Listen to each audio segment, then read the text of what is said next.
context. Caden joined a few months into the process, I think about 18 months ago. And we're also wanting to give you a little preview of episode 40, which is going to be the last episode we're going to do before the kind of a summer break for Caden and I, called the Elephant and the Skunk. And so it's a fun interview. It's with my friend Leanne Adams, who I actually recorded this interview on July 22nd of 2020.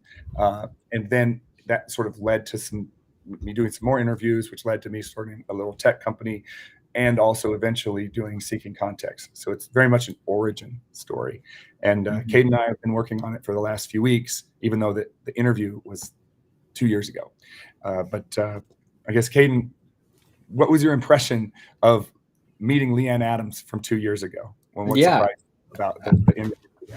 And she was a great guest, and like you said, since you filmed it 2 years ago, it's like a time capsule of just everyone's feelings. You could feel the emotion in the interview, and Leanne was a fantastic guest. And I'm surprised that you didn't instantly think, "Oh, this is a great podcast idea. We should just have Leanne and I do a podcast." That's what we do this summer. Maybe you and Leanne could. That's right. Doing interviews. I'm going on vacation. That's right. Vacation too. She's a teacher and she's summer schooling. So that's yeah. And with that, she has so much background and so much knowledge on Judaism that I have no clue from. I've never been around anything like that. So all this rich history and knowledge that she talks about throughout the episode, it really is eye-opening. Yeah. So what town did you grow up in? I grew up in Conway Springs, which is mostly Catholics. So yeah. And so really Conway Springs, and I will say Oakley, Kansas, not a large Jewish population, not a lot of exposure. No, I don't think so. Close to zero. I would almost guarantee. I would almost guarantee that it is zero. And so, what did you think? Like, you learned. Was it interesting? You think you need to learn more about Judaism, or what? Well, what was your emotional reaction to the way Leanne presented things? Well, she was so passionate and so knowledgeable about everything. I think I've said the same two words over again, but it really was. It was not a. I'm not going to be recruited to Judaism by it, but it is so interesting to learn more about that, because I would have never gone out of my way to discover this side of that faith. So it's a great opportunity just to broaden my horizon and get more context. That's right. And that's what happened with me. I was like, what's happening with this woman? As I mentioned in the episode, she moved into my house. Then she started chanting Torah in the courtyard because we were locked down in COVID. And I'm like, what is happening? And COVID's weird. This is strange. And it is, you're right. It's like a time capsule, being able to watch this episode. What was in her mind? What was in my mind? We thought it felt like, okay, is the pandemic ending? This is summer, and when we were way past 2 weeks to flatten the curve. Right. It's funny because at the end of the interview, you do say like, yeah, I don't know if it's going to change anytime soon. I don't know if barbershop and that was in 2020, and now we're in 2022. And everything has got, the whole world changed after that. So it is funny just to see how people thought about it. Yeah, and I was thinking of barbershops with the snip, but not the and then barbershop tourists that we interviewed. Cool. That's right. It was just an illusion, foreshadowing. Yeah, it was foreshadowing. It just foreshadowed your event. Everything in the interview is foreshadowing. Right. That's right. Well, tell me about producing this episode. It's this is like, I think, the third show we've produced where we added some music and we tried to sequence it to tell a little bit of a story. How did that go for you? What was unique about this episode compared to others we've done? Well, it is unique because this footage is from 2 years ago. So you've just kind of had it sitting around on a hard drive somewhere. So getting all this new footage and then we splice it in with yours. That was an interesting challenge. It wasn't anything that is out of our scope. We've done it before. My favorite thing is at the end, we show a credit sequence and we have a few bloopers from the interview because it wasn't the most professional interview you've done. But you're calling me, talking to me about the pre-production of this episode, and you say, "Hey, I have this great idea for bloopers. You know, in like Pixar movies where they show the blooper reel at the end, could you just do what Pixar does? Just do that like in a week. Could you just get that done?" And I was like, "Of course, I'll do that. I will be Pixar." So it was an interesting experience, just taking from I totally said that. I didn't even think about how I was like, can you just make something that's as high quality as a company with 700 people? And it worked out. They're really funny. I They're mean, funny for me because all the dogs going crazy, and we're just going on with the interview, and like, oh, God. Which is what you kind of have to do in life. You just continue your conversation. right. It's funny because I guess the audience will be a judge. If they don't think it's Pixar quality, then they can get their money back. We need a comparison. Seeking Context, Pixar. Yeah, go watch. What is it? Ant Life? Or no, Bugs Life. Bugs Life. They have good bloopers. Those are the pretty good one. So go watch Bugs Life, see those bloopers, and then come back Seeking Contact. Compare the two. But speaking of producing, you had a lot to do before the episode came out because you had to get all the footage put together before you went out on a big vacation, a big trip. And so you were kind of rushing around to meet deadlines. What was that like for you? It was enjoyable. And I was like, we are crushing it. We are doing well. But man, I sacrificed my sleep. And it's one of those things you do when a deadline is looming. Because there were two things that happened. We were doing that Father's Day episode, and that one, I assume, for producing it was more difficult than this one for you. Would you say that because of all putting so many more interviews together and then adding photos of people? And then 3 days before we went live with it, I discovered that not only were the fathers of my guests interesting American heroes, their fathers were two of them were pilots in World War II and still are pilots, and one of them is was served for, when he retired, was the third longest serving FBI agent. So I'm like, oh, well, we've got to add that because we're doing this all on Father's Day. So we scrambled and added that, and you finished the episode the night before. And then this episode, I was going on a vacation for the last week, and I wanted this off my plate and done. And so I recorded the intro and the outro, which for the audience is like I talk before we do the interview with Leanne. Then we show this interview from 2 years ago, which is kind of origin story on Seeking Context. And then I have a little summary. I try and do a little moral of the story. What have I learned? Type of a wrap up. And so I recorded that first part and the second part like last Wednesday morning, when I had a board meeting that night with my community foundation job where I'm working in a nonprofit that I was trying to get ready for. And the next day, the reason I had to do it that day is because the next day I was having some precancerous things like hair on my nose and on the side of my face burned off at a dermatologist. And I scheduled that procedure like 4 months before or something. And so I was like, okay, I don't want to go on air. And I did. My whole face looked like I had splotches all over it because she burned off all kinds of spots, and it's no big deal. But you're not TV ready after that. So I just went in the morning, and the intro and the outro, I'm like, I'm doing one take, man. So you were able to use that take, and it worked out pretty well. But the deadline, it forced something that I don't know. I'm proud of this episode. I'm proud of the work you did. But it just seemed like there was just no time to not make the deadline. And so we just did it. And it's like better, what do they say? Perfect is the enemy of good. Right. This wasn't perfect, but I still asked you to make it like Pixar. It is. It was funny when you did the intro and outro, because there is parts that I removed because you were like, you're doing this one take and it's like in 5-ish minutes, and you're like, I'm not restarting. I'm just gonna keep going. And I'm like, okay, here we go. And it was pretty funny. So I cut some of those out. There is some parts in there that you can tell that it is a free form thought. Like it's you're discovering what you're saying as you go in a sense. And I think that's That's kind of what we've been doing for the past year. Is it's just kind of less editing, just more of like the raw conversation, the raw thoughts. Mhm. So I think it goes well with the episode, and it turned out really good. Yeah, and that's when I look back at the whole 40 episodes, it's like we created a little bit of a story arc accidentally, Mm-hmm. right?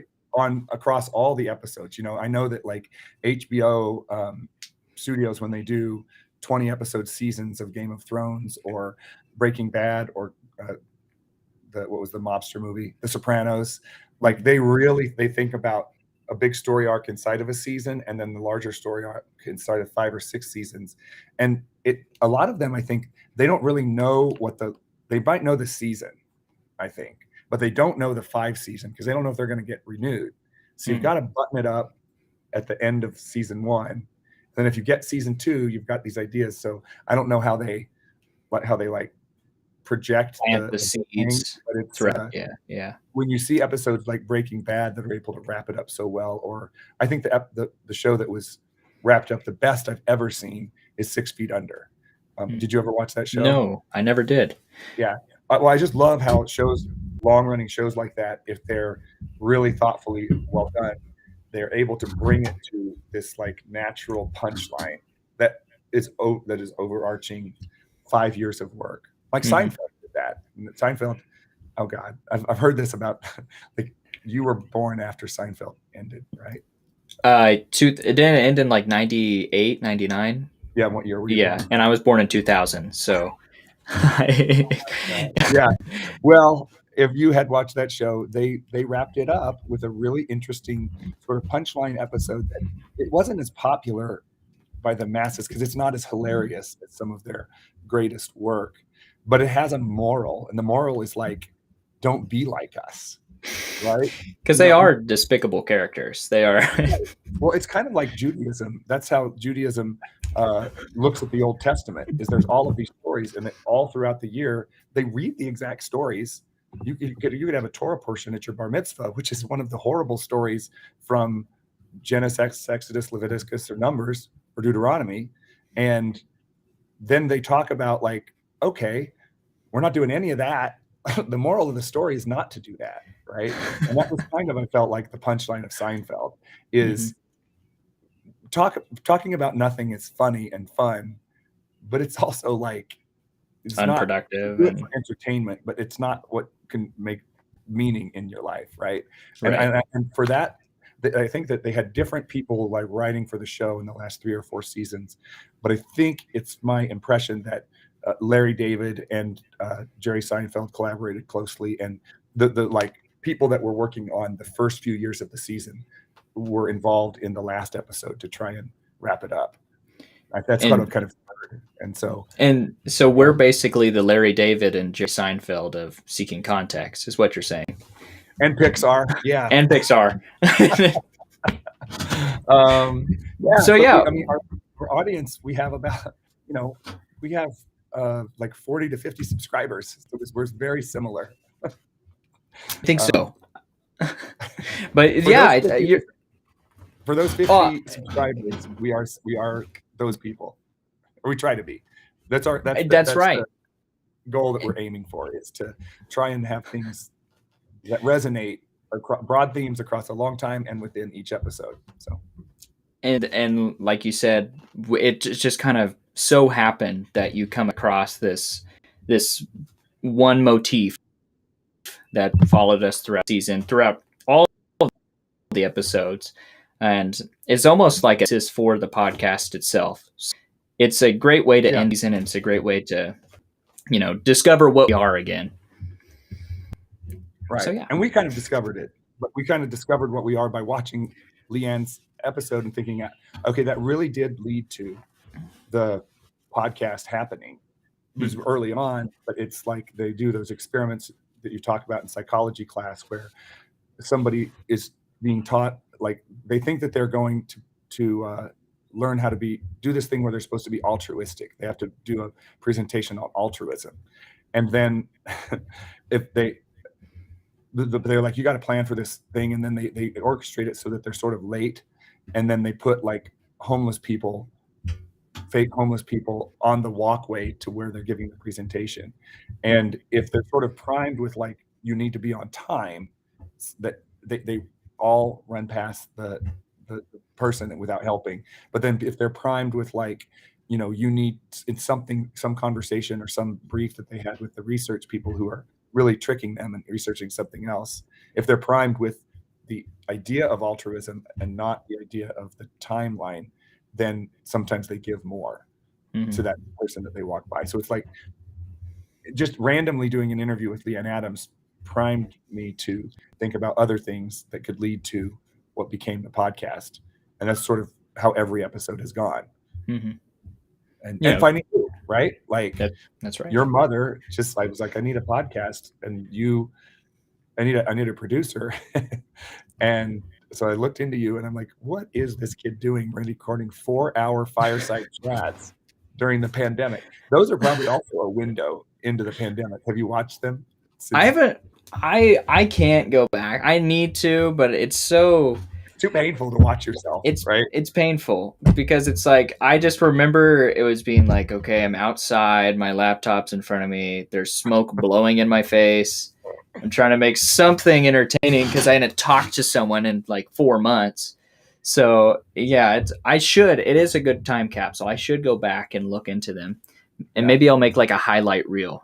Hold on, let me see. What's your YouTube channel called? Caden Runnels. That's it. I want to see when those were. The fireside chat with Caden Runnels. Okay, you got good SEO. Okay, August 5th. Hold on, can I share my screen? Let's look. Oh God! I'm gonna do this. Share screen. Hi, stream. Okay. I swear we didn't plan this. Welcome to the third installment of Fireside Chat. That's not us. Caden Runnels. Oh, here we go. Are you seeing it now? Once again, same setup as usual. Okay. New light, not new light. New from last time. This one might be a little more chill. A little more tired. I can't find you. How do I get back over here? Oh my God. Oh wow.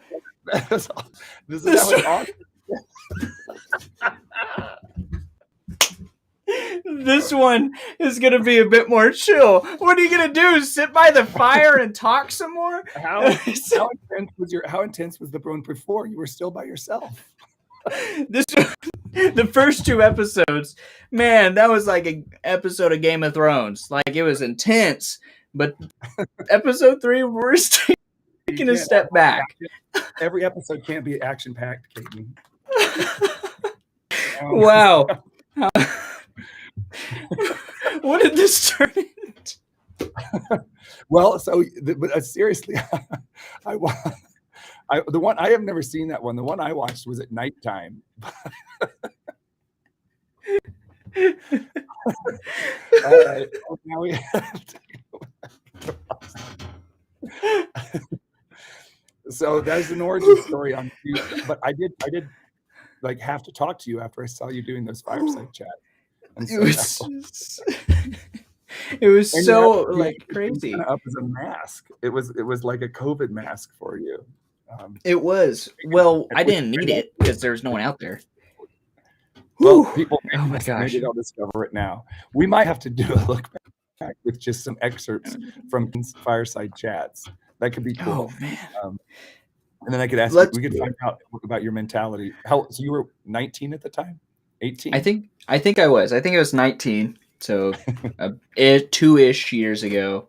And I remember I was like, no one is around, and I just have all these thoughts in my head all day, and I need to get them out. And so I'll just talk about the randomest things, and I'll talk to the chat sometimes. And YouTube it was, which what is imagine like saying that to like a 14th century peasant, like, I've been working hard all day. I think I'm going to go talk to the internet, and that's my therapist. They just had. Isn't that what Christ did? He just went and wandered around. I bet he was just thinking, like, I got to talk through this. Like, think about his problem.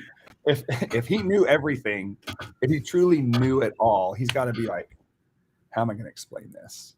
Right. Right? To these people don't they don't even like me. I bet that's what he was doing. He's walking around going, "Oh my gosh, this is not an achievable goal, sir."